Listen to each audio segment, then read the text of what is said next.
DD किसान, बदलते भारत की शान।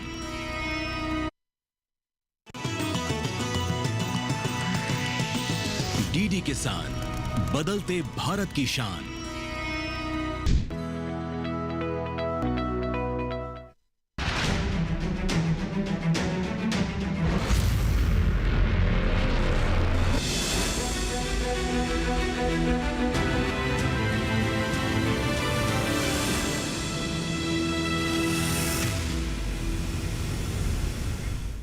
नमस्कार, आप सभी का स्वागत है दूरदर्शन किसान पर। आप देखना शुरू कर चुके हैं हमारा खास कार्यक्रम हेलो किसान और मैं हूं आपके साथ पुलकित शुक्ला।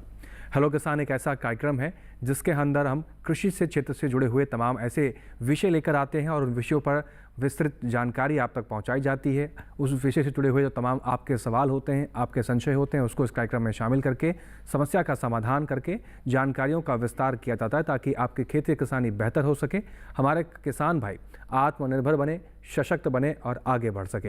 हेलो किसान में अलग अलग विषय लेकर हम आते हैं। आज ऐसे कौन से विषय लेकर हम आए हुए हैं जिस पर आज हम चर्चा करेंगे और जिनसे जुड़े हुए सवाल आज के इस कार्यक्रम में शामिल किए जाएंगे, आपकी समस्याओं का समाधान किया जाएगा। नजर डालते हैं हेलो किसान में आज के विषय पर। हेलो किसान में आज जिस विषय पर बात होगी वो विषय होगा प्रधानमंत्री कृषि सिंचाई योजना।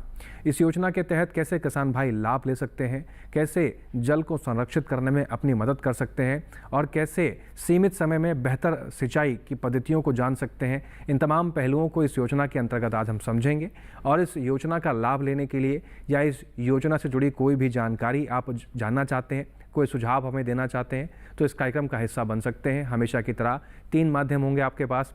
पहला माध्यम होगा टोल फ्री नंबर का। टोल फ्री नंबर आप नोट कर सकते हैं, आपके स्क्रीन पर हम आपको नंबर दिखाने जा रहे हैं। हमारे इस कार्यक्रम में टोल फ्री नंबर से जुड़ने के लिए नंबर है 1800113060। दूसरा नंबर है 1800113061। इस नंबर का इस्तेमाल करते समय किसान भाई एक बात का विशेष रूप से ध्यान रखें कि आप जब भी फ़ोन करें तो आप का जो टीवी स्क्रीन की जो आवाज़ है उसको कम रखें और उसके साथ साथ आपके फ़ोन में पर्याप्त नेटवर्क हो ताकि एक बेहतर संवाद बनाया जा सके। इसके अतिरिक्त जिन किसान भाइयों का फ़ोन नहीं लग पाता वो व्हाट्सअप का भी इस्तेमाल कर सकते हैं। आप व्हाट्सअप नंबर हमारा नोट कर सकते हैं। ये व्हाट्सअप नंबर भी आपके स्क्रीन पर हम आपको दिखाने जा रहे हैं, 8800520717। व्हाट्सअप करते समय आप जहां से अपना सवाल भेज रहे हैं उस जगह का नाम और अपना नाम लिखना बिल्कुल ना भूलें। इसके अतिरिक्त किसान भाई ईमेल आईडी नोट कर सकते हैं। हमारी ईमेल आईडी के जरिए भी अपने सवाल हम तक पहुंचा सकते हैं। आप हमारी ईमेल आईडी नोट कर लीजिए। हमारी ईमेल आईडी है hellokisan2015@gmail.com। तो ये 3 विकल्प हैं आपके पास और इन तीनों विकल्पों का इस्तेमाल करके आप कोई भी सवाल हम तक पहुंचा सकते हैं। अब रुक करते हैं उन एक्सपर्ट्स का जो आपकी समस्याओं का समाधान करेंगे। तो आइए सीधा रुक करते हैं सबसे पहले डॉक्टर योगेश कुमार जी का। डॉक्टर योगेश कुमार जी, आपका स्वागत है। आप उपायुक्त हैं कृषि एवं किसान कल्याण मंत्रालय भारत सरकार से। इसके साथ ही हमारे साथ दूसरे खास मेहमान हैं डॉक्टर PS ब्रह्मानंद जी, आपका भी बहुत स्वागत है सर। आप परियोजना निदेशक जल प्रौद्योगिकी केंद्र भारतीय कृषि अनुसंधान संस्थान पूसा नई दिल्ली से हैं। चर्चा की शुरुआत डॉक्टर योगेश कुमार जी आपसे हम करते हैं। हम बचपन से सुनते आए हैं कि जल है तो कल है। कृषि के क्षेत्र में जल के बिना कुछ भी संभव नहीं है। अगर हम बात करें प्रधानमंत्री कृषि सिंचाई योजना की तो इस योजना के तहत कृषि क्षेत्र में क्या बदलाव लाने के लिए इस योजना को लाया गया था? 2015-16 में इसकी शुरुआत की थी। इनके लक्ष्यों के बारे में अगर हम बात करें, इसके पीछे की सोच क्या थी और उस सोच पर कितना हम काम कर पाए हैं? 2015 में ये योजना जो है इसमें 2 मुख्य हमारी बिंदु थे। ये हर खेत को पानी, मतलब हर खेत को जो है पानी का पर्याय विकल्प जो है प्रस्तुत करना जिससे कि इरिगेशन की फैसिलिटी बढ़े, और दूसरा था पर ड्रॉप मोर क्रॉप, प्रति बूंद अधिक फसल। जो पानी अवेलेबल किया गया है या जो अवेलेबल है उस पानी को हम कितना जो इफ़िशिएंटली यूज़ करें, कितना अच्छे तरीके से यूज़ करें जिससे कि जो है उस पानी की उत्पादकता बढ़े और फसल की भी उत्पादकता बढ़े। तो इस योजना में जो हम बड़े प्रोजेक्ट में काम किया, हमने 99 जो बड़ी योजनाएं हैं उनको हमने आइडेंटिफाई किया, प्रायोरिटाइज किया और उनको जो है पूर्ण करने का हमने प्रयास किया। इन 99 परियोजनाओं में से 70 परियोजनाएं जो है अब तक पूर्ण कर चुकी है। दूसरा, हमने जो वाटरशेड डेवलपमेंट पे काम किया। जो वाटरशेड की योजनाएं चल रही थी उनको हमने जो है पूर्ण किया और उनको जो है और अच्छे प्रभावी तरीके से हमने पूर्ण किया। और तीसरा जो है पर ड्रॉप मोर क्रॉप। तो पर ड्रॉप मोर क्रॉप योजना के माध्यम से हमने इस योजना में हमने माइक्रो इरिगेशन पे ज़्यादा फोकस किया, माइक्रो इरिगेशन को बढ़ावा दिया और 108 लाख हेक्टेयर में जो है हमने काम किया है। 98 लाख किसानों को हमने जो है मदद किया है और माइक्रो इरिगेशन का प्रभाव जो है दुगने से ज़्यादा जो है हमने प्रभावित किया है इस क्षेत्र में, और इससे जो है उत्पादकता बढ़ी है और पानी की जो है इफ़िशियंसी बढ़ी है। जी, तो इन लक्ष्यों को हासिल किया गया है इस योजना के अंतर्गत, और इसके बारे में और कुछ खास जानकारी भी समझेंगे। डॉक्टर ब्रह्मानंद जी, आपका रुख करते हैं। जैसे कि डॉक्टर साहब ने बताया कि इन लक्ष्यों को पूरा किया गया है, आपके परिप्रेक्ष्य अगर हम देखें कृषि क्षेत्र में क्या इस योजना का जो लक्ष्य था सिर्फ ये था कि हम किसानों को जल संरक्षण के बारे में जागृत करें, या फिर इसके और कौन से पहलू थे जिसको इनके लक्ष्यों में शामिल किया गया है? हाँ जी, एक्चुअली जैसा अभी हम चर्चा कर रहे हैं, ये जो PMKSY के अंतर्गत हमारा मुख्य लक्ष्य यही रहा कि एक है कि जितना फसल के सिंचाई के अंदर में लेकर आना, फसल की जो टोटल एरिया है उसको बढ़ाना है। तो वो हम लोग हर खेत को पानी वाला में मेन टारगेट रखा है। उसके साथ जितना भी हमारा पास जो वाटर रिसोर्सेस है इसको ठीक तरह से यूटिलाइज करना वो बहुत इम्पोर्टेंट होता है, क्योंकि अदरवाइज पूरा आपने देखेंगे विश्व में आज जल की समस्या आप सब जानते हैं। बिल्कुल। तो वाटर रिसोर्सेज के जैसा धीरे धीरे उसके ऊपर दबाव बढ़ रहा है, बिकॉज आबादी बहुत हो रहा है, वो भारत में भी उसको हम देख सकते हैं। तो उसको देखते हुए जितना भी हमारे पास वाटर रिसोर्सेस है, इसको ईच ड्रॉप को हम लोग कैसे अच्छी तरह से इसका इफिशियंसी होके वो फाइनली फसल की उत्पादकता के रूप में, तो पर ड्रॉप मोर क्रॉप का जो लक्ष्य है वो इसके अंदर है। लेकिन वो क्या है कि एक तो है हम लोग कुछ माइक्रो इरिगेशन देंगे, जैसा ड्रिप पद्धति है, स्प्रिंकलर पद्धति है, और उससे भी थोड़ा ऑटोमेशन को भी जुड़ के, जैसा आजकल जो मॉडर्न प्रैक्टिसेस जो आ रहा है और रिसर्च के अनुसंधान की तरफ से IARI की तरफ से और दूसरा इंस्टीट्यूट्स की तरफ से, वाटर टेक्नोलॉजी सेंटर हो या Indian institute of water management हो, जो भी संस्थान जो रिसेंट एडवांस टेक्नोलॉजी लेकर आ रहा है, इसको भी हम लोग प्रशिक्षण कार्यक्रम के द्वारा और हम लोग का जो विकसित कृषि संकल्प योजना, इस तरह की योजना के द्वारा, कार्यक्रम के द्वारा हम लोग अच्छी तरह से फार्मर्स को एक मोटिवेट करके उनको थोड़ा अच्छी तरह से उनको समझा के हम इसको एरिया को भी बढ़ाएंगे और जितना पानी है उसको बहुत अच्छी तरह से सदुपयोग करेंगे। इसका लक्ष्य यही रहा। जी, तो इन सभी चीज़ों का सदुपयोग करना है, जल को संरक्षित करना है और बेहतर तरीके से खेत में पर ड्रॉप मोर क्रॉप को जैसे कहा जा रहा है, जैसे पर प्रति पौधा ज़्यादा पानी मिल सके, एक बूंद के तहत उस पौधे तक पानी पहुंचे, इन तमाम लक्ष्यों को साकार इस योजना के अंतर्गत किया है। कुछ और पहलुओं को समझेंगे, अगर इसका लाभ आपको नहीं मिला है या आप लाभ लेना चाहते हैं उसको भी हम जानेंगे कैसे आप लाभ ले सकते हैं। लेकिन फिलहाल इस विषय से जुड़ी एक रिपोर्ट पर पहले नजर डाल लेते हैं।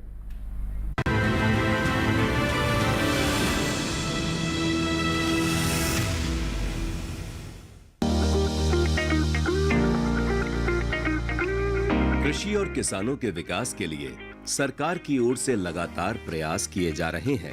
खेती के लिए सिंचाई एक अहम घटक होती है। ऐसे में हर खेत को पानी मिले, इसकी व्यवस्था भी सरकार की ओर से की गई है।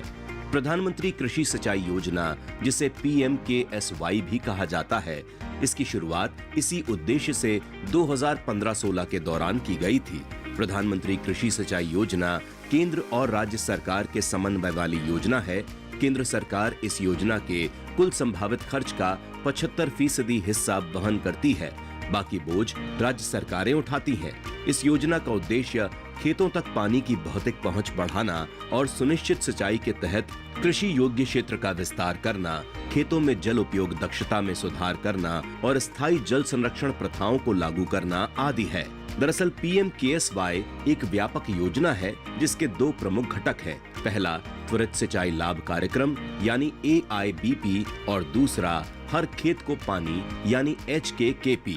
HKKP में 4 उपघटक शामिल हैं: कमान क्षेत्र विकास एवं जल प्रबंधन CAD और WM, और सतही लघु सिंचाई SMI, जलाशयों की मरम्मत, नवीनीकरण व पुनर्स्थापन RRR और भूजल विकास GW। जो किसान इस योजना का फायदा लेना चाहते हैं उसके लिए उन्हें ग्राम पंचायत स्तर पर ही कृषि सलाहकार या कृषि पर्यवेक्षक के पास जाकर सब्सिडी का फॉर्म भरना होता है। फिर यह फॉर्म जिला कृषि विभाग में जमा होता है। सब्सिडी मंजूर होने पर विभाग की ओर से आपको मैसेज मिलेगा और फिर आप इस योजना का फायदा ले सकते हैं। आप चाहें तो सब्सिडी का फॉर्म ऑनलाइन भी भर सकते हैं। इसके लिए अलग-अलग राज्यों में कृषि विभाग की वेबसाइट पर फॉर्म उपलब्ध होगा। इस योजना का फायदा लेने के लिए किसानों के पास कृषि योग्य जमीन होनी चाहिए।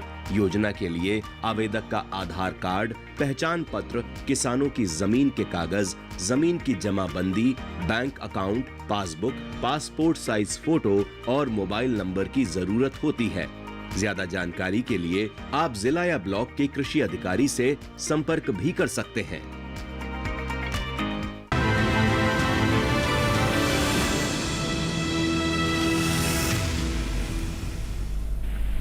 तो कुछ महत्वपूर्ण बातें रिपोर्ट के जरिए समझने का हमने प्रयास किया। डॉक्टर योगेश कुमार जी, एक बार फिर से आपका रुख करते हैं।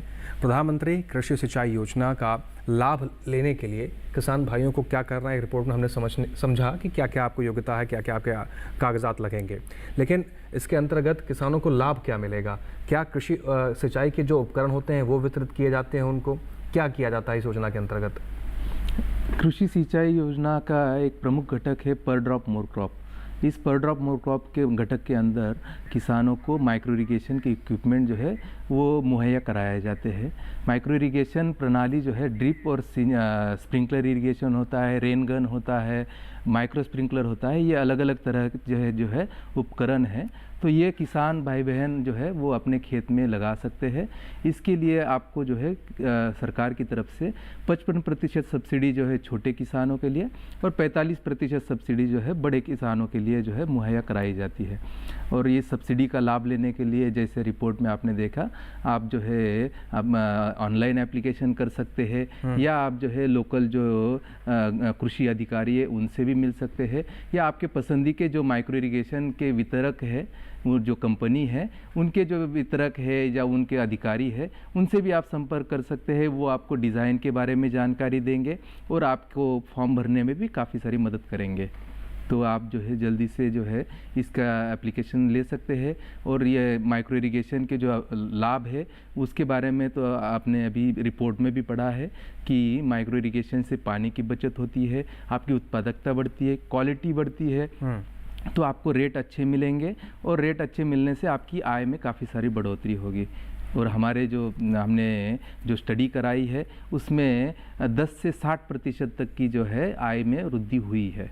जी, डॉक्टर ब्रह्मानंद जी, आपका रुख करते हैं और आपसे समझने का प्रयास करते हैं। जैसे डॉक्टर योगेश जी ने बताया कि माइक्रो इरिगेशन के ज़रिए ज़्यादा उत्पादकता मिलती है, जल संचयन बेहतर तरीके से होता है।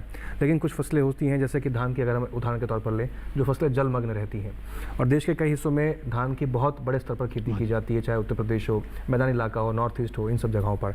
तो इन क्षेत्रों में क्या माइक्रो इरिगेशन काम करेगा, या फिर इन फसलों की बुआई करने के या इसके समांतर और भी फसलें होंगी जो जलमग्न अवस्था में रहती हैं, उन फसलों के लिए हम कौन सी सिंचाई प्रक्रिया का इस्तेमाल कर सकते हैं, या इस योजना के अंतर्गत उन सिंचाई के लिए उपकरण मिल सकते हैं?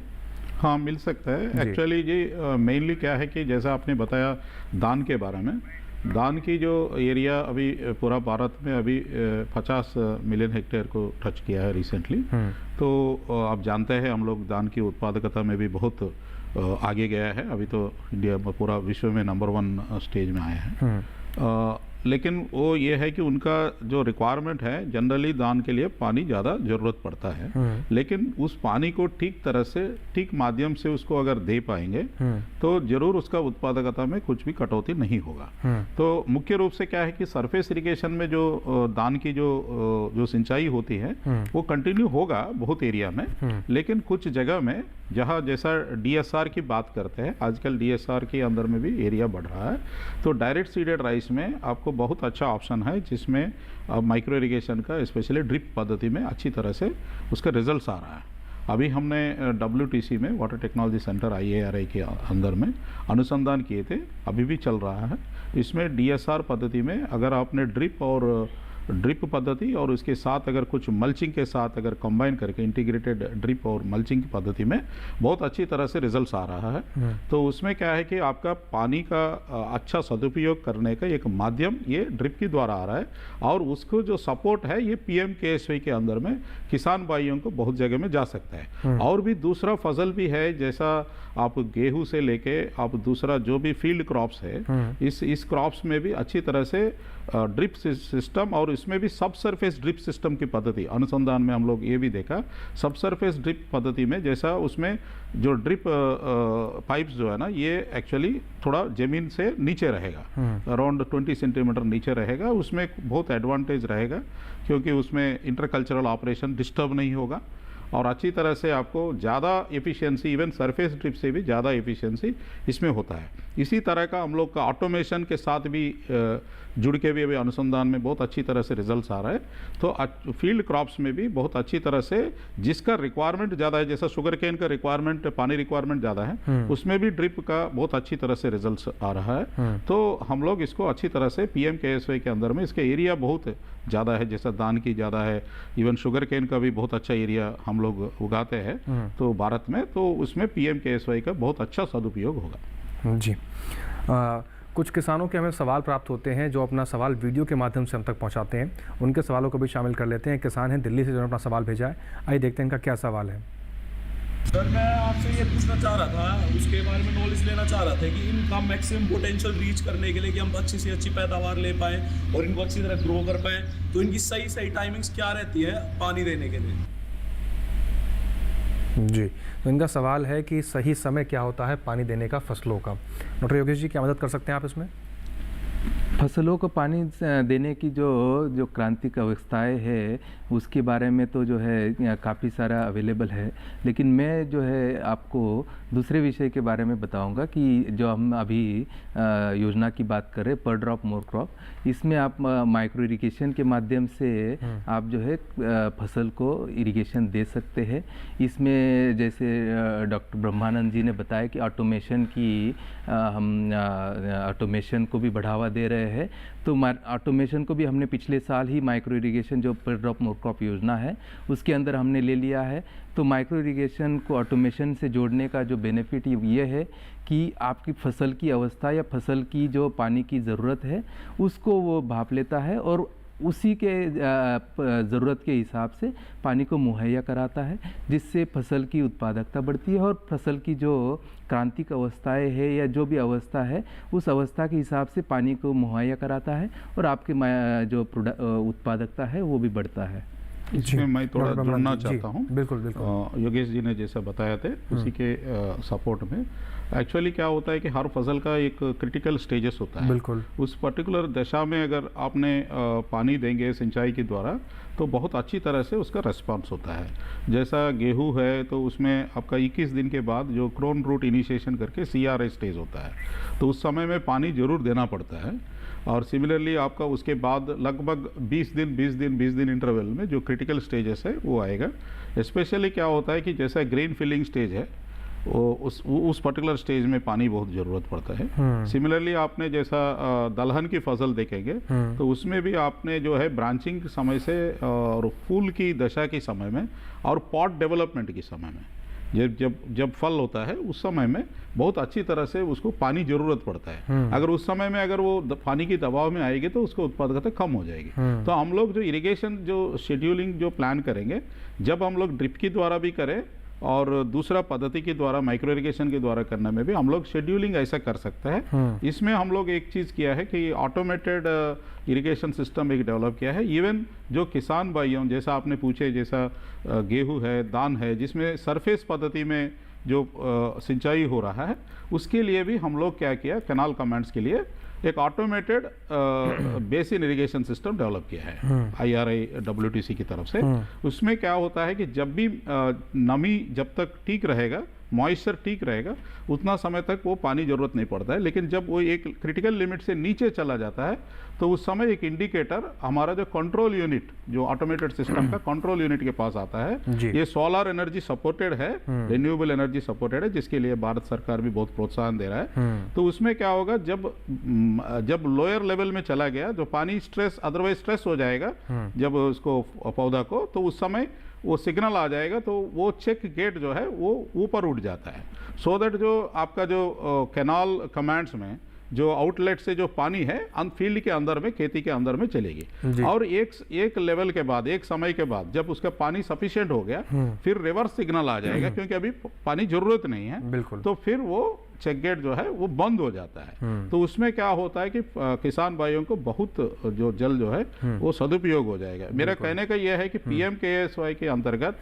जैसा हम लोग माइक्रो इरिगेशन को तो सपोर्ट कर रहा है, और उसके साथ किसान भाइयों को जहां हम लोग एरिया बढ़ाने के लिए, क्योंकि हमारे पास जितना वाटर रिसोर्स है उसी को ज्यादा एरिया लेकर जाना भी बहुत इंपॉर्टेंट है, जो भी पद्धति है, तो उसमें ये बहुत अच्छी तरह से इसका सपोर्ट मिल रहा है। इसमें हम लोग अभी फील्ड लेवल में लेकर जा रहा है। अभी क्लस्टर अप्रोच में, जैसा PMKSY में भी बहुत अच्छी तरह से भारत सरकार की तरफ से प्रोत्साहन दिया जा रहा है। एक क्लस्टर में जैसा 50 हेक्टेयर की एक एरिया में फार्मर्स को इकट्ठा करके, संगठित करके, अगर FPO के द्वारा या फार्मर प्रोड्यूसर ऑर्गेनाइजेशन या वाटर यूजर एसोसिएशन की द्वारा अगर हमने उसको प्रोत्साहन करेंगे, संगठित करेंगे, तो उसमें किसान भाइयों बहुत अच्छी तरह से बेनिफिट ले सकता है। तो माइक्रो इरिगेशन का भी बेनिफिट हो सकता है, या दूसरा सरफेस पद्धति में भी उसको बहुत आधुनिक पद्धति से, आधुनिक जो अनुसंधान के द्वारा जो फल आ रहा है उसको फायदा उठा सकते हैं। जी, तो ये बेहतरीन तरीके हैं जिसका इस्तेमाल कर किसान भाई बेहतर उत्पादन ले सकते हैं और जल को संरक्षित भी कर सकते हैं।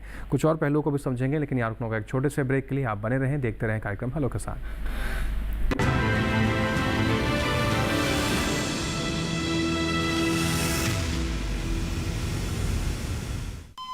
अरे सुन तो। मुझे क्या सुनाना चाहते हो? जो सुनाओ मेरी सौतन को। किसको? अरे वही तुम्हारा मोबाइल फोन जिससे सुबह शाम दिन रात चिपके रहते थे और कहते थे किसान कॉल सेंटर से बातें हो रही हैं।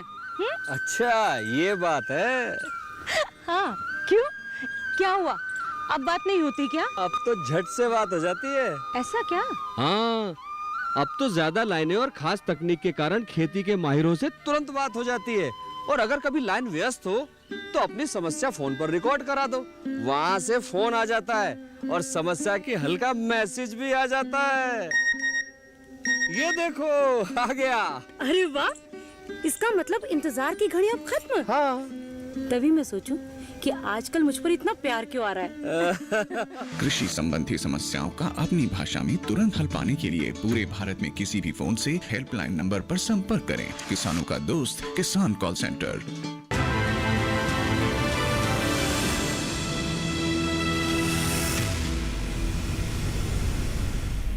ब्रेक के बाद एक बार फिर से आप सभी का स्वागत है। आप देख रहे हैं कार्यक्रम हेलो किसान। चर्चा को आगे बढ़ाते हैं। किसान हैं, उनका भी प्रश्न वीडियो हमें प्राप्त हुआ। ये देख लेते हैं क्या सवाल है। साहिल हैं दिल्ली से।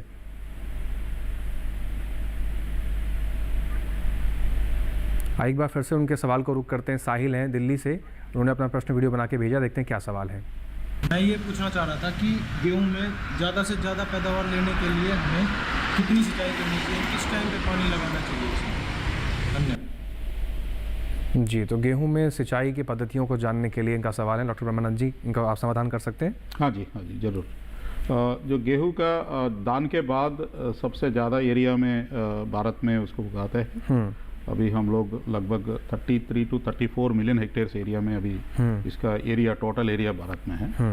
तो इसको अच्छी तरह से उत्पादकता लाने में, जैसा मैंने बता रहा था, जैसा उसको कभी भी प्लांट को स्ट्रेस नहीं देना है। गेहूं का जो क्रिटिकल स्टेजेस है, जैसा पहले भी मैंने उदाहरण दिया था, जैसा क्रिटिकल ग्रोथ स्टेज बोलते हैं हम, उसमें पहले 21 दिन के बाद जो उसका जो आता है CRI स्टेज आता है, तो उसके बाद ऑलमोस्ट लाइक 20 डेज इंटरवल में आपको लगभग जब मैच्योरिटी के समय, जब 100 से लेके 105 दिन के बाद जो फाइनल स्टेज तक, उतना समय तक आपको और 5 इरिगेशन टोटल देना पड़ेगा। तो उसको क्या है कि अगर ठीक तरह से इरिगेशन इंटरवल मेंटेन करके, अगर उसका क्रिटिकल ग्रोथ स्टेजेस के साथ अगर ये कोइंसाइड करते हैं, जैसा कि उसका ग्रेन फिलिंग स्टेज में निश्चित रूप से क्या होता है कि जैसा रिप्रोडक्टिव स्टेज में बहुत ज़्यादा पानी रिक्वायरमेंट होता है, तो उससे पहले से ही उनको अच्छी तरह से इरिगेशन देना पड़ता है। तो आपको फार्मर को, किसान भाइयों को अच्छी तरह से सरल रूप में समझाने के लिए मैं ये बता रहा हूँ कि फर्स्ट स्टेज जो है वो 21 डेज़ के बाद देना है। उसके बाद लगभग 20 दिन के इंटरवल में और 4 इरिगेशन देंगे, तो अराउंड 105 डेज़ तक जो लास्ट इरिगेशन देके उसको अच्छी तरह से फ़ायदा उठा सकते हैं। और दूसरा है, मैंने जैसा बताया था, जैसा ऑटोमेटेड सिस्टम का भी यूटिलाइजेशन गेहूं के लिए भी बहुत अच्छी तरह से होगा, तो इस तरह से उनका उत्पादकता बड़ा हो सकता है। जी डॉक्टर योगेश जी, आपका रुख करते हैं। हम पद्धतियों की बात कर रहे हैं, चाहे हम फ्लड इरिगेशन की बात करें या माइक्रो इरिगेशन की बात करें।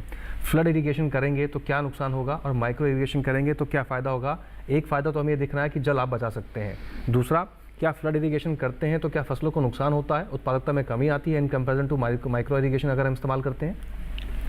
जो फ्लड इरिगेशन और माइक्रो इरिगेशन दोनों में मूल अंतर ये है कि माइक्रो इरिगेशन से आप जो है पानी जितना चाहिए उतना ही आप जो है पौधे के जड़ है वहाँ पे देते हैं, और फ्लड इरिगेशन में आप जो है मिट्टी को पानी देते हैं। पौधे की आवश्यकता कितना है वो उसको आप जो है नज़रअंदाज करते हैं, जिससे पानी की जो है वेस्टेज होता है। तो ये जो है एक मेन बेनिफिट है। दूसरा, माइक्रो इरिगेशन का बेनिफिट ये है कि जो पानी है वो फ्लड इरिगेशन में हर एक पौधे को कितना मिलना है ये आप कंट्रोल नहीं कर सकते। उसमें जो है आपका फील्ड की कंडीशन कैसी है, फील्ड का जो स्लोप है कैसा है, किस साइड में जा रहा है, फील्ड जो है ऊपर नीचे हो रहा है कि नहीं, ढलान में कैसा है, वो जो है डिसाइड करेगा पानी कितना किस पौधे को मिलेगा। लेकिन माइक्रो इरिगेशन का बेनिफिट ये है कि हर एक पौधे को आप जो है जितना उसकी पानी की आवश्यकता है उतना आप दे सकते हैं, अंतराल में दे सकते हैं, हर 2 दिन में, हर 1 दिन में आप दे सकते हैं। तो जो है इससे जो है आपका पानी की भी बचत होगा, पौधे की जितनी आवश्यकता है उतना ही पानी मिलेगा। और जो स्ट्रेस लेवल है, पौधे की स्ट्रेस लेवल, मतलब हम फ्लड इरिगेशन को फ्रीक्वेंटली नहीं दे सकते हैं। 4 दिन में, कम से कम 5 दिन में, 1 हफ्ते में ज़्यादा से ज़्यादा हम दे सकते हैं। लेकिन माइक्रो इरिगेशन की फ्रीक्वेंसी हम जो है कंट्रोल कर सकते हैं, जिससे स्ट्रेस लेवल कम होता है, तो उससे उत्पादकता जो है बढ़ता है, क्वालिटी भी इम्प्रूव होता है। और मिट्टी की गुणवत्ता में भी क्या सुधार होती है माइक्रो इरिगेशन के इस्तेमाल से? माइक्रो इरिगेशन के इस्तेमाल से मिट्टी में भी जो है काफ़ी गुणवत्ता में फ़र्क पड़ता है।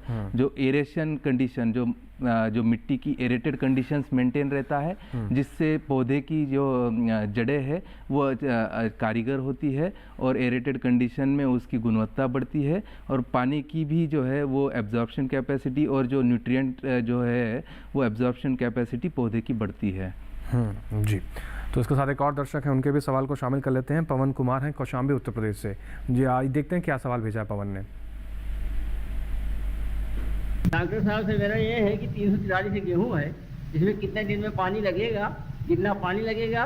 मैं कौशाम्बी से पवन कुमार मिश्रा। डॉक्टर ब्रह्मानंद जी, वही सवाल फिर से है कि गेहूं में कितने दिन में पानी लगेगा, एक बार फिर से दोहरा दीजिए। हाँ जी, ये बहुत इम्पोर्टेंट जो विचार है किसान भाइयों की तरफ से, इसलिए है कि ये बहुत अधिक एरिया में, जैसा 34 मिलियन हेक्टेयर्स में इसका उगाते हैं, तो इसलिए किसान भाइयों ने इसके ऊपर अच्छी तरह से चर्चा कर रहे हैं। तो गेहूं के लिए जैसा मैंने बताया था, ऑलरेडी उन्होंने जो फील्ड दिखाया था, मैं आशा करता हूं कि उन्होंने फर्स्ट 21 डेज़ के बाद जो CRI स्टेज है, क्राउन रूट इनिशिएशन स्टेज, उसमें ऑलरेडी पानी दिए होंगे। और उसके बाद की जो बात जो कर रहा है, जैसा कि आपका फैरिकल इनिशिएशन और मेनली जो आपका ग्रेन ग्रोथ की जो बात है, ग्रेन डेवलपमेंट से पहले जो सिंचाई देना चाहिए, वो आप लगभग 40 दिन, 60 दिन और 80 दिन का टाइम में उसको ज़रूर उसको सिंचाई देना चाहिए। और एक चीज़ भी मैं बताना चाह रहा हूँ, क्योंकि दूसरा किसान भाइयों भी इसको व्यू कर रहे हैं, तो उनको ये बताना चाहता हूँ कि अगर आप सब सरफेस ड्रिप अगर कर सकते हैं, तो सब सरफेस ड्रिप में क्या होता है, डायरेक्टली रूट्स जड़ के पास डायरेक्टली जो है ना पानी जो है डायरेक्ट जाता है। तो उसमें क्या होता है, योगेश जी जैसा बता रहे हैं, जैसा मिट्टी के साथ जो इंटरेक्शन होकर बाद में जाने से ज़्यादा आपको डायरेक्टली राइजोस्फीयर जोन में पानी डायरेक्ट जाता है, तो उसका एफिशिएंसी जो है बहुत अच्छा रहता है। और उसके साथ क्या है कि आपका वाटर के साथ न्यूट्रिएंट यूज एफिशिएंसी भी इसमें बहुत अच्छी तरह से किसान भाइयों ने बेनिफिट ले सकते हैं। न्यूट्रिएंट यूज एफिशिएंसी में जैसा नाइट्रोजन के लॉसेस जो सरफेस इरिगेशन में आप पूछ रहे हैं, तो सरफेस इरिगेशन में बहुत लॉस होता है, तो नाइट्रोजन के लॉस बहुत हो जाता है, लीचिंग हो जाता है। ये सब चीज़ जो है इसमें आपका ड्रिप पद्धति में उसका अच्छी तरह से नियंत्रण कर सकता है। और दूसरा है कि इसके साथ आपका दूसरा न्यूट्रिएंट्स का भी, जैसा फास्फोरस यूज एफिशिएंसी है, पोटेशियम यूज एफिशिएंसी है, हम लोग अनुसंधान में क्लियरली देखा रिजल्ट्स में बहुत अच्छी तरह से ये एफिशिएंसी बढ़ जाता है, और उसके कारण जो है उत्पादकता का जो अधिक उत्पादकता रूप में हम लोग फ़ायदा ले सकते हैं। जी, तो ये सारे फ़ायदे हम ले सकते हैं। डॉक्टर योगेश कुमार जी, आपका रुख करते हैं। जैसे कि आपने सब्सिडी का जिक्र किया था कि छोटे किसानों के लिए सब्सिडी है, बड़े किसानों के लिए सब्सिडी है। जो किसान भाई एफपीओ से जुड़े हुए हैं या कोई एफपीओ प्रधानमंत्री कृषि सिंचाई योजना का लाभ लेना चाहता है, क्या उसके लिए सब्सिडी की मार्जिन बढ़ सकता है, या सेल्फ हेल्प ग्रुप है उसके लिए सब्सिडी की मार्जिन बढ़ सकता है, या सब्सिडी उतनी ही मिलेगी? जो हमारी गाइडलाइंस है, पर ड्रॉप मोर क्रॉप की गाइडलाइंस है, उसमें हमने पिछले साल में जो है काफ़ी सुधार किया है। उसमें हमने जो एफपीओ के माध्यम से जो किसान जो है योजना का लाभ ले सकते हैं, उन एफपीओ के माध्यम से जो किसान ले रहे सब्सिडी का फ़ायदा ले सकते हैं, उनके लिए हमने जो है इक्वल प्रोविज़न रखा है। एफपीओ के माध्यम से, या वाटर यूज़र एसोसिएशन है, या कोऑपरेटिव है, सेल्फ हेल्प ग्रुप है, उसके माध्यम से जो भी किसान एप्लीकेशन करता है उसको हमने 55% का सब्सिडी हमने प्रोविज़न किया हुआ है। और एफपीओ को भी हमने जो 3% जो है एडमिनिस्ट्रेटिव ग्रांट जो है वो प्रोविज़न किया हुआ है, जिससे एफपीओ जो है वो ज़्यादा से ज़्यादा किसानों को जो है लाभ पहुंचा सके। इसमें हमने जो है और एक माइक्रो इरिगेशन फंड भी बनाया हुआ है नाबार्ड के माध्यम से। नाबार्ड के माध्यम से जो फंड बनाया है उससे जो राज्य है वो किसानों को जो 55% या 45% की जो सब्सिडी है उसको बढ़ा के अपने बजट से जो है वो ज़्यादा लाभ पहुंचा सकते हैं। एडिशनल सब्सिडी, टॉपअप सब्सिडी दे सकते हैं, जिससे ज़्यादा से ज़्यादा किसान इस योजना का लाभ ले सकते हैं। जी, इसमें मैं एक सवाल और भी जोड़ना चाहूँगा डॉक्टर योगेश जी, क्या इसमें ऋण की व्यवस्था भी है? सब्सिडी तो हम दे ही रहे हैं, लेकिन अगर मान लीजिए कोई छोटा किसान अफोर्ड नहीं कर सकता है, तो क्या उसके लिए कोई ऋण भी है कि वो ऋण के तहत इस पूरे सिंचाई योजना का फ़ायदा ले, उसके बाद सब्सिडी तो उसको मिल रही है, वो तो मिल ही रही है? इस योजना के माध्यम से जो है ऋण तो जो है प्रोविज़न नहीं किया है, लेकिन ऋण के लिए जो है आप बैंक से ले सकते हैं। बैंकेबल स्कीम है ये। माइक्रो इरिगेशन जो है वो प्रायोरिटी सेक्टर में आता है, तो आप जो है जो आपकी नज़दीकी जो बैंक है, आपके नज़दीकी जो है किसान क्रेडिट कार्ड है, उसको भी आप यूज़ कर सकते हैं, या आपके बगल में जो है सोसाइटी है, जो क्रेडिट सोसाइटी है, उसको भी आप जो है संपर्क कर सकते हैं। माइक्रो इरिगेशन के लिए एप्लीकेशन देने से आपको ऋण जो है प्रायोरिटी में आपको मिल जाएगा। तो चलिए इसमें एक चीज़ मैं ऐड करना चाहता हूँ जी। जैसा कि योगेश जी ने ठीक बताया था, किसान की जो इंडिविजुअल लेवल में तो बैंक से तो वो हेल्प ले सकते हैं। मुख्य रूप से इसमें लार्जर पर्सपेक्टिव में जैसा नाबार्ड के द्वारा जो माइक्रो इरिगेशन की जो फंड क्रिएट किया है वो तो इंडिविजुअल लेवल फार्मर के लिए नहीं है, लेकिन फाइनली तो बेनिफिट तो फार्मर को मिलेगा अच्छी तरह से। वो 5000 करोड़ की जो फंड क्रिएट किया है, तो उसमें क्या है कि जैसा स्टेट्स ने अपना अपना जो डिमांड रख के, तो उसका जो एरिया अंडर माइक्रो इरिगेशन को जो बढ़ाने के लिए, उसको यूटिलाइज करने के लिए वहाँ का जो एडवांस्ड प्रैक्टिसेस को लेके और उसको जो इंटीग्रेट करके, कैपेसिटी बिल्डिंग ये सब इंटीग्रेट करके किसान भाइयों के पास अच्छी तरह से प्रोत्साहन करके लेकर जाता है। तो उसमें क्या होता है कि जैसा डिफरेंट स्टेक होल्डर्स उसमें भी अटेंड करेंगे उस कार्यक्रम में, उसमें बैंक ऑफिशियल्स भी पार्ट रहता है बहुत बार। तो उसमें क्या होता है, उनको जानकारी होगा ये एक अच्छा टेक्नोलॉजी है और भारत सरकार से भी प्रोत्साहित किया जाता है जैसा PMKSA के द्वारा, तो किसान भाइयों को अच्छा बेनिफिट उसमें मिलेगा। जी, तो किसान भाई बढ़ चढ़कर इसमें अपना लाभ ले सकते हैं, और इस योजना का लाभ लेने के लिए क्या प्रक्रिया है वो तो हमने आप तक बता ही दी। कुछ और पहलू को समझेंगे, रुकना होगा एक छोटे से ब्रेक के लिए। बने रहें, देखते रहें कार्यक्रम हेलो किसान।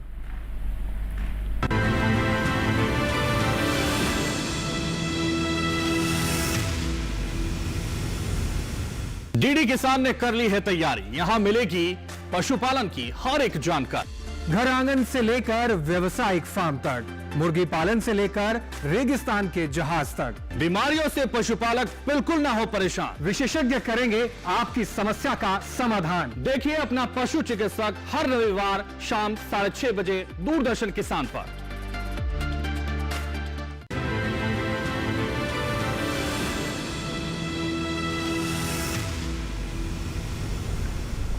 ब्रेक के बाद एक बार फिर से आप सभी का स्वागत है। आप देख रहे हैं कार्यक्रम हेलो किसान। प्रधानमंत्री कृषि सिंचाई योजना का लाभ आप कैसे ले सकते हैं, इसमें आज हम विस्तृत चर्चा कर रहे हैं। कोई सवाल है आप तो आप जुड़ सकते हैं कार्यक्रम हेलो किसान के साथ। डॉक्टर ब्रह्मानंद जी, आपका रुख करते हैं। जैसे कि हमारे देश में हर राज्य की, हर प्रांत की अलग अलग फसलें हैं, सबका खेती करने का अलग अलग तरीका है, अलग अलग नज़रिया है, हर तरह का प्रयोग किया जाता है खेती में। बात इरिगेशन के तौर तरीकों की हम कर रहे हैं, जैसे आपने ड्रिप इरिगेशन का बात की या कुछ और इरिगेशन के जो तरीके हैं, हम ये कैसे, क्योंकि छोटा जो किसान है वो इतना जागरूक नहीं है, इतना जानकार नहीं है, तो हम ये कैसे समझें कि हमें धान के लिए या गेहूं के लिए या हॉर्टिकल्चर के लिए या किसी बाग के लिए हमें ड्रिप इरिगेशन इस्तेमाल करना है, फ्लड इरिगेशन इस्तेमाल करना है। मैं जानना चाहता हूं कि किस फसल के लिए किस इरिगेशन सिस्टम का इस्तेमाल करना चाहिए, इसकी जानकारी हमें कहाँ से मिलेगी? क्या कोई ट्रेनिंग सेंटर है ICAR द्वारा या कृषि विज्ञान केंद्र में कोई जानकारी मिल सकती है इसके बारे में? हाँ जी, हाँ जी। ये तो आपने आप बहुत अच्छी प्रश्न पूछा है। हमने पहले भी बता रहे थे कि जो किसान भाइयों को इसके बारे में अच्छी तरह से जानकारी लेना बहुत ज़रूरी है। उसके लिए कैपेसिटी बिल्डिंग प्रोग्राम्स जो है अलग अलग माध्यम से हो रहा है। इसमें ICAR, Indian council of agriculture research की तरफ से, हमारा जो वाटर टेक्नोलॉजी सेंटर की तरफ से, इवन IRI की तरफ से, Indian institute of water management है, और दूसरा जो ICAR की संस्थान है उसके साथ सेंट्रल एग्रीकल्चर यूनिवर्सिटीज़ और स्टेट एग्रीकल्चर यूनिवर्सिटीज़, इसमें भी बहुत बार जो वाटर मैनेजमेंट को ऊपर और वाटर मैनेजमेंट को एक अच्छा आइटम उसमें रख के तो फसल उत्पादकता बढ़ाने के लिए, जैसा सस्टेनेबल क्रॉप प्रोडक्शन के लिए climate resilient crop production management techniques के नाम में बहुत ये जो ट्रेनिंग प्रोग्राम्स दिया जा रहा है। तो उसमें क्या है कि हम लोग एक संक्षिप्त रूप में, बहुत सरल रूप में किसान भाइयों को किस फसल के लिए किस सिंचाई पद्धति अच्छा है वो हम बताते हैं। इन जनरल जैसा हमने बताया, जैसा धान है, गेहूं है, इनको जैसा नहर क्षेत्र में जैसा कैनाल कमांड्स में जो पानी आता है उसको सरफेस पद्धति में जनरली जो इरिगेशन दिया जाता है। तो उसके बाद जैसा वेदर चेक बेसिन सिस्टम है या नहीं तो बॉर्डर स्ट्रिप सिस्टम है, आपका स्ट्रिप एंड फॉरो सिस्टम है, ये सब पद्धति जनरली फील्ड क्रॉप्स में किया जाता है। लेकिन इसमें जो है, जैसा हमने चर्चा किया, इसका जो जल की जो उपयोग की जो क्षमता है वो बहुत कम है। लेकिन जहाँ पॉसिबिलिटी है, जहाँ आपका पानी के अभाव है और जहाँ हम लोग कम पानी का रिसोर्सेस को ज़्यादा किसान भाइयों को पहुँचाने की योजना रखते हैं, जैसा PMKSY जैसा, उसमें हम प्रोत्साहन करते हैं कि जैसा ड्रिप और स्प्रिंकलर पद्धति को हम लोग ज़्यादा प्रमोट करते हैं। और इसके साथ आजकल जो ऑटोमेशन के रूप में जो भी स्कीम आ रहा है, जैसा हमारा इसमें भी जैसा MCAD करके है, modernisation of command area development scheme है, तो उसमें अच्छी तरह से डिस्ट्रीब्यूशन सिस्टम, इवन पानी कन्वेयंस को भी कैसे अच्छी तरह से पहुंचा सकते हैं, स्पेशली सोर्स से लेके आप किसान भाइयों को फील्ड तक पानी को जितना वहां से रिलीज हो रहा है और यहाँ पहुंचाने में ज्यादा नष्ट ना रख के कैसे उनके पास लेकर जा सकते हैं। जैसा प्रेशराइज्ड पाइप इरिगेशन सिस्टम की बात करें तो अभी तो जल शक्ति मंत्रालय की तरफ से बहुत अच्छी तरह से एफर्ट्स किया जा रहा है। हम ब्यूरो ऑफ इंडियन स्टैंडर्ड्स की तरफ से भी उसके लिए अभी स्टैंडर्ड्स डेवलप कर रहे हैं। तो उसमें क्या होगा, लार्ज स्केल में फार्मर्स को, जैसा लार्ज इरिगेशन डैम से जो पानी रिलीज होगा वो कैनाल के द्वारा जब जाता है तो वाटर कन्वेयंस लॉसेस हो जाता है।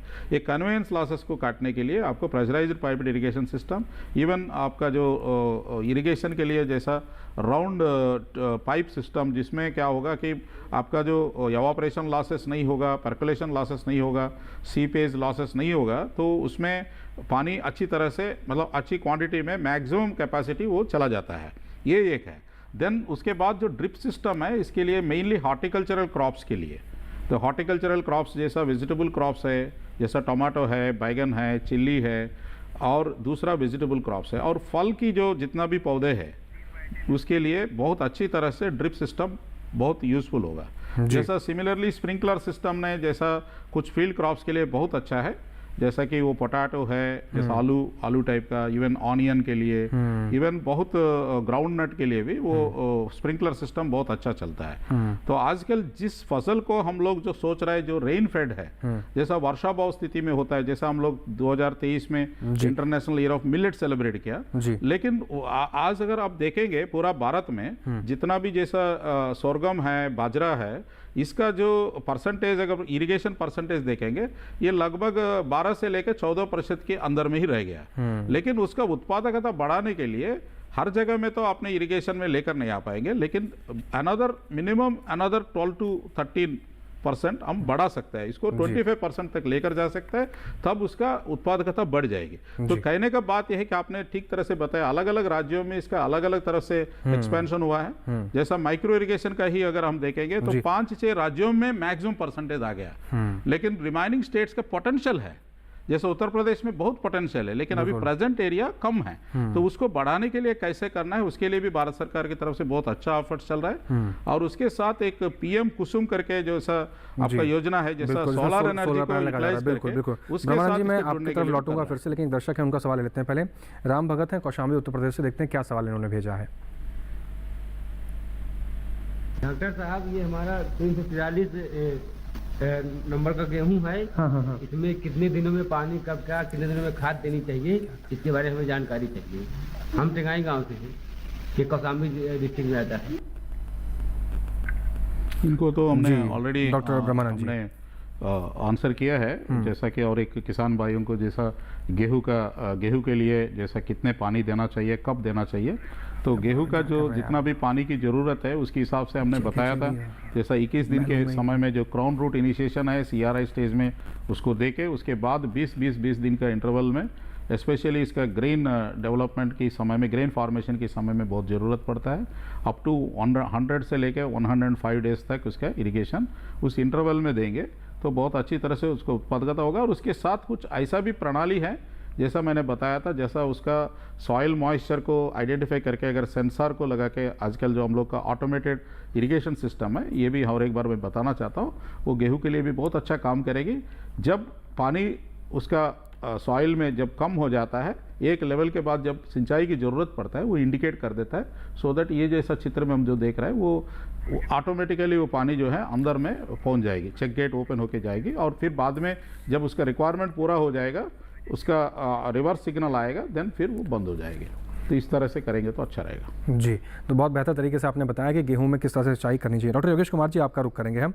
हाँ, हमारे देश में इसके अंतर्गत वर्षा जल के संचयन को लेकर भी क्या कुछ काम किया जा रहा है? जिन क्षेत्रों में अधिक वर्षा होती है वहाँ पर क्या तालाब बनाकर इनके स्टोरेज को लेकर इसमें काम किया जाता है, ट्रेनिंग दी जाती है, या कुछ इस प्रकार से इस योजना के अंतर्गत काम हो रहा है? प्रधानमंत्री की सिंचाई योजना का एक बहुत ही इम्पोर्टेंट घटक है, वाटरशेड डेवलपमेंट घटक है। वो जो है वर्षा आधारित क्षेत्र में पानी को बचाने के लिए, पानी का सही उपयोग करने के लिए जो है ये घटक जो है काम करता है।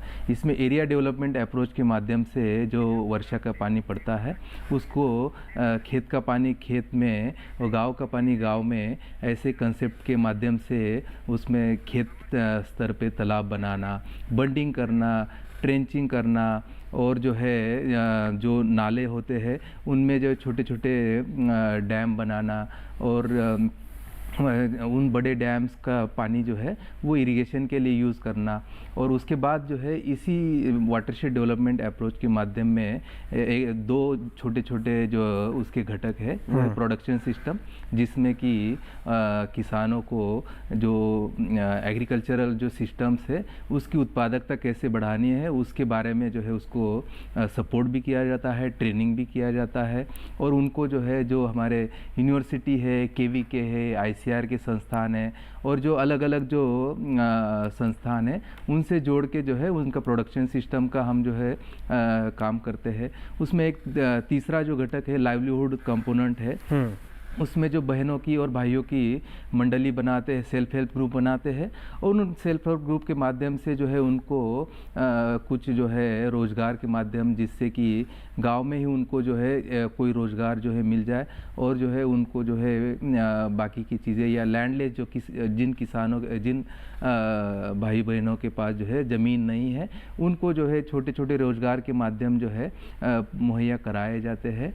तो ये जो है एरिया डेवलपमेंट अप्रोच है। और इसी कड़ी में जो है एक बहुत बड़ी योजना है हमारे भारत सरकार की, जो VB जी राम जी एक बहुत बड़ी योजना है, विकसित भारत जी राम जी। तो ये योजना के माध्यम से बड़े स्तर पर जो है गांव में तालाब और जो है जो टेरेसिंग, बंडिंग, ये सारे काम जो है बहुत बड़े स्तर पर किए जाते हैं। और इस योजना में फंडिंग की भी काफ़ी सारा प्रोविज़न होता है। तो और इस योजना में ज़्यादा से ज़्यादा वर्क जो है कृषि आधारित, जिसमें भी वाटर रिसोर्सेज वाटर कंजर्वेशन के ही ज़्यादातर काम होते हैं। तो ये भी एक बहुत बड़ी योजना है और उसको वाटरशेड को साथ जोड़ के जो है कन्वर्जेंस मोड में जो है इसमें काफ़ी सारा काम किया जाता है, जिससे कि ग्राउंड वाटर जो है हमारा जो है उसकी लेवल बढ़ेगी और जो है जो वर्षा का जल है वो भी खेत का खेत में रहेगा, गांव का गांव में रहेगा। जी, तो इस प्रकार से वर्षा जल के संचयन को भी इस योजना के अंतर्गत सुनिश्चित किया जा रहा है। दर्शक है उनका रुख कर लेते हैं। अमर सिंह है गोधरा गुजरात से, उन्होंने अपना सवाल भेजा, देखते हैं क्या सवाल है। नमस्कार, मेरा नाम अमर सिंह है। मैं बेड़िया गांव पंचमहाल गुजरात का किसान हूँ। मुझे टपक सिंचाई करनी है, इसके लिए सरकारी लाभ कैसे मिल सकता है? जी डॉक्टर ब्रह्मानंद जी। हाँ जी, नमस्कार जी, आपने बहुत अच्छा प्रश्न पूछे। टपक सिंचाई करना है तो उसके लिए जैसा PMKSY के अंतर्गत अच्छी तरह से आपके लिए सब्सिडी मिलेगा। अगर स्मॉल फार्मर है जो तो उसको आपका 55% सब्सिडी मिलेगा। अगर लार्जर फार्मर है तो उसको 45% तक सब्सिडी मिलेगा। तो इसके लिए आपने जैसा आपका डिस्ट्रिक्ट एग्रीकल्चर ऑफिसर के पास पूरा इन्फॉर्मेशन मिलेगा और नोडल डिपार्टमेंट जो है, जो अपने गुजरात से बात कर रहे हैं, तो गुजरात स्टेट गवर्नमेंट जो है इसका नोडल अधिकारी वही होता है, नोडल डिपार्टमेंट। और आपने डिस्ट्रिक्ट एग्रीकल्चर ऑफिसर और जैसा पहले भी इसमें दिखाए थे, जैसा आप ग्राम पंचायत से भी संपर्क करके आप इसका जो एप्लीकेशन है इवन वेबसाइट से भी आप उसको डाउनलोड कर सकते हैं। और इसमें आपका जो जिस फसल के लिए आपने माइक्रो इरिगेशन को आप टपक सिंचाई को करना चाहता है तो उसके लिए सब डिटेल्स आप देंगे और उसके हिसाब से आपको सब्सिडी मिलेगा। और आपको जो भी टेक्निकल सपोर्ट चाहिए वो टेक्निकल सपोर्ट जो है ये पूरा आपको मिलेगा।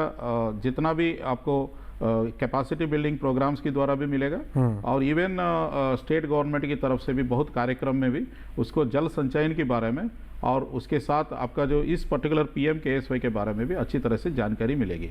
तो मुख्य रूप से मैं यही कहना चाहता हूं कि इसके अंदर में जो सब्सिडी है इसको आप निश्चित अवेल कीजिए PMKSY के अंदर में टपक सिंचाई के लिए।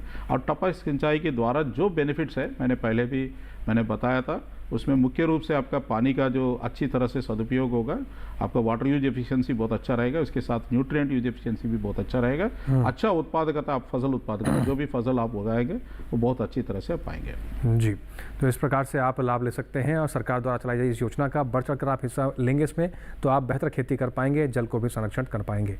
कुछ और पहलुओं को समझेंगे, रुकेंगे एक छोटे से ब्रेक के लिए। बने रहें, देखते रहें कार्यक्रम हेलो किसान।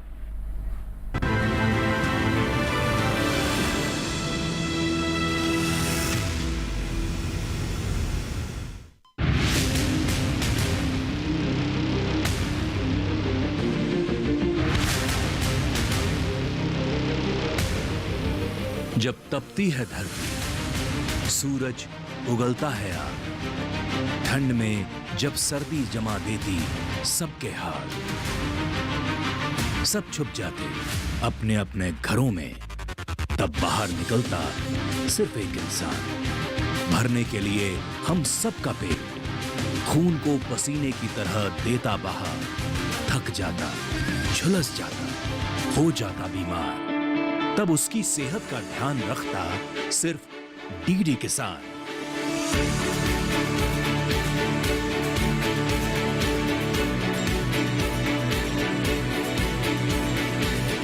देखिए स्वस्थ किसान शनिवार शाम 6 बजे लाइव सिर्फ दूरदर्शन किसान चैनल पर।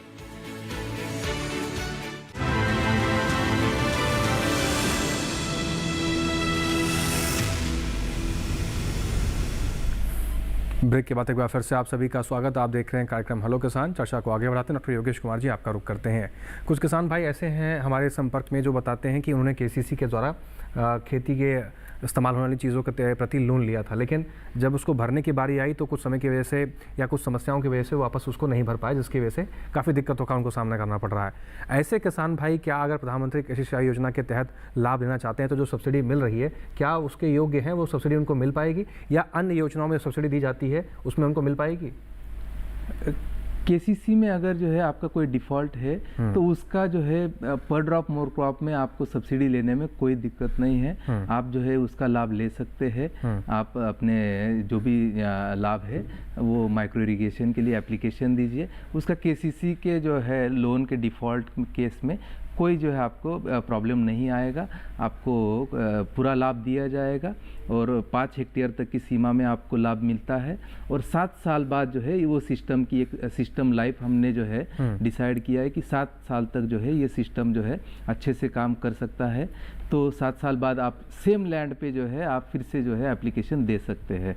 तो आप जो है आपके नज़दीकी जो माइक्रो इरिगेशन के विक्रेता है या अधिकारी है उनसे आप संपर्क कर सकते हैं। बीच में हमने जो है जो डॉक्टर ब्रह्मानंद जी पीएम कुसुम योजना और एम कैड जो योजना है उसका भी हम जो जिक्र कर रहे थे। तो जो एम कैड योजना है उसमें हर खेत में जो है वो एक प्रेशराइज्ड पाइप के माध्यम से आपको प्रेशर आउटलेट्स की मुहैया करने के लिए जो माइनर इरिगेशन और जो है बड़ी सिंचाई योजना है उसमें हम प्रोविज़न कर रहे हैं। तो उस योजना के माध्यम से भी जो है आप जो है माइक्रो इरिगेशन को लास्ट में उस प्रेशर आउटलेट को माइक्रो इरिगेशन से जोड़ सकते हैं। और जो पीएम कुसुम योजना के अंदर जो सोलार के पंप्स जो है मुहैया कराया जा रहा है तो उसको भी जो है माइक्रो इरिगेशन से जोड़ेंगे तो आपका जो पानी है उसका काफ़ी सारा बचत होगा। और इन दोनों किसान जो एम कैड स्कीम के अंदर जो किसान हैं और पीएम कुसुम योजना के अंदर जो किसान हैं उन दोनों को हमने जो है प्रायोरिटी में रखने के लिए जो है इंस्ट्रक्शन जारी किया हुआ है। आप अगर जो इन योजनाओं से लाभान्वित हुए हैं तो माइक्रो इरिगेशन का लाभ आपको जो है प्रायोरिटी पे मिलेगा और आपको जो है ड्रिप और स्प्रिंकलर की जो उपकरण है वो आपको जल्दी से जल्दी जो है आपका नंबर जो है उसमें आ सकता है। जी डॉक्टर ब्रह्मानंद जी, इसका दूसरा पहलू अगर हम देखें जैसे ड्रिप की बात है, स्प्रिंकलर की बात है या कोई अन्य उपकरण है सिंचाई के, क्या ये कस्टम हायरिंग सेंटर से भी किसानों को उपलब्ध हो सकते हैं अगर वो डायरेक्ट पीएम सिंचाई योजना से लाभ न लेना चाहे तो?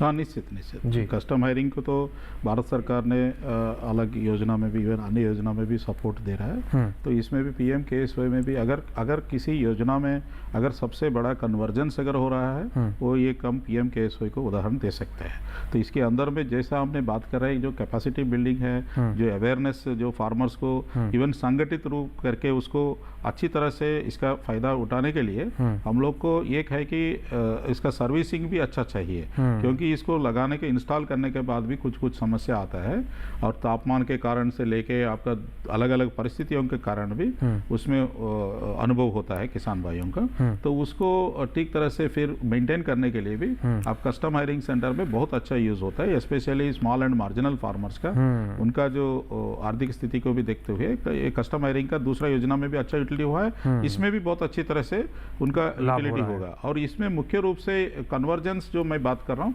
अटल भूजल योजना के साथ भी, जैसा कि आपका जो ग्राउंड वाटर रिचार्ज को बिल्कुल जो ये करने के लिए भूजल के लिए अच्छी तरह से रिचार्ज करने के लिए भी ये PMKSY के साथ उसका बहुत अच्छे तरह से कॉम्प्लीमेंट्री इफेक्ट होगा।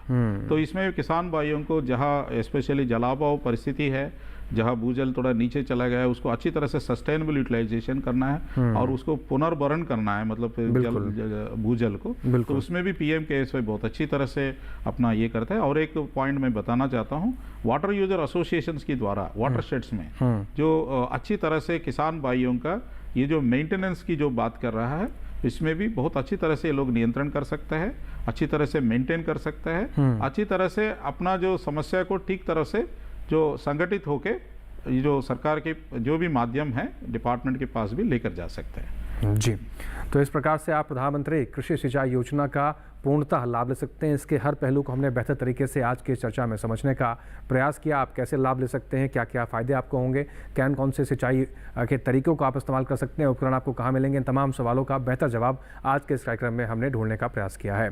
Doctor Yogesh Kumar ji, doctor PS ब्रह्मानंद जी, आप दोनों मेहमानों का बहुत शुक्रिया समय निकालकर स्टूडियो में आने के लिए, और आपने इस योजना पर बहुत बेहतर जानकारी हमारे किसान भाइयों के लिए साझा की। आप दोनों मेहमानों का बहुत शुक्रिया। बहुत धन्यवाद। जी, और इसके साथ ही आज के हेलो किसान कार्यक्रम में बस इतना ही। अगले ऐसा कौन से विषय लेकर हम हाजिर होंगे जिस पर हम चर्चा करेंगे, आइए उन विषयों पर भी नजर डाल लेते हैं। हेलो किसान में अगले अंश में बात होगी एक ऐसे विषय पर जिसका नाम है ई-नाम। कृषि उत्पादों की बिक्री एवं खरीद ऑनलाइन प्लेटफॉर्म के जरिए आप कैसे सुनिश्चित कर सकते हैं और कैसे ई-नाम का बेहतर इस्तेमाल आप कर सकते हैं, चर्चा करेंगे अगले हेलो किसान के अंश में। इस विषय से जुड़े आपके कोई भी जानकारी या कोई भी सवाल आप हम तक पहुंचाना चाहते हैं तो हमेशा की तरह आप प्रश्न वीडियो बनाकर भी अपने सवाल पहुंचा सकते हैं। नंबर नोट कर लीजिए 8800520717। इसके अलावा आप हमें ईमेल के जरिए भी अपने सवाल पहुंचा सकते हैं। आप हमारी ईमेल आईडी भी नोट कर सकते हैं। हमारी ईमेल आईडी है hellokisan2015@gmail.com। इसके अतिरिक्त आप हमें डीडी किसान के कॉल सेंटर पर फ़ोन करके सवाल सुझाव भी दर्ज करा सकते हैं। नंबर नोट कर सकते हैं डीडी किसान के कॉल सेंटर का 1800113060, जो कि सोमवार से शनिवार सुबह 6 से रात के 10 बजे तक आपकी सेवा में नंबर खुला रहता है। इसके अतिरिक्त कोई जानकारी आपसे छूट गई है इस कार्यक्रम की, आप चाहते हैं कि यह कार्यक्रम अन्य किसानों तक भी पहुंचे या दोबारा आप देखना चाहते हैं तो डीडी किसान के यूट्यूब चैनल का इस्तेमाल जरूर करें। आपकी टीवी स्क्रीन पर हम आपको एक QR कोड दिखाने जा रहे हैं। इस QR कोड को स्कैन करें, सीधा पहुंच जाएंगे डीडी किसान के यूट्यूब चैनल पर। वहां पर भी दिखाई गई हर एक जानकारी को आप दोबारा से भी घर बैठे देख सकते हैं और अन्य किसानों तक भी इन जानकारियों को पहुंचा सकते हैं। इसके साथ ही आज के लिए बस इतना ही। फिर से मुलाकात होगी नए विषय नई जानकारी के साथ। तब तक के लिए हमें दीजिए इजाजत। बने रहें डीडी किसान के साथ। नमस्कार।